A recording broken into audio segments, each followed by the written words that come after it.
பக்தியான அடையாளம். அப்பொழுது கர்த்தருக்கு பயந்தவர்கள் ஒருவரோடொருவர் பேசிக் கொள்ளுவார்கள். தேவ பக்தி உள்ளவர்களுக்கான அடையாளம் என்ன? ஒருவரோடொருவர் பேசிக் கொள்ளுவார்கள். இன்னைக்கு திருச்சபைகள்ல சில ஆட்கள் வந்து ஒருவரோட பேசவே மாட்டாங்க. வந்துட்டு பேசாம போயிடுவாங்க. அவங்க யாரு? சுயநலவாதிகள். யார்கிட்ட 5 மினிட் அண்ணே நல்லா இருக்கிறீங்களா, அக்கா நல்லா இருக்கிறீங்களா, ஒரு கலகலப்பா ஒண்ணுக்கு ஒண்ணு பேசுறது இல்லை. தேவ பக்தி உள்ளவர்களுடைய அடையாளம் ஒருவருக்கு ஒருவர் பேசிக்கொள்வார்கள். இதை விடுங்க.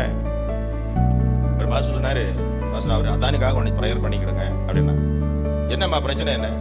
இல்லை அவர் பேசுறது இல்லை என்கிட்ட. அவங்க எத்தனை வருஷமா பேசுறது இல்லைம்மா? 12 வருஷமா பேசுறது இல்லை. 12 வருஷமா பேசுறது இல்லை.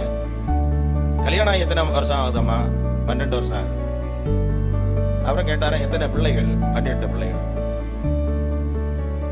இப்போ உள்ள ஜென்மங்களை தெரியுது அவங்களுக்கு.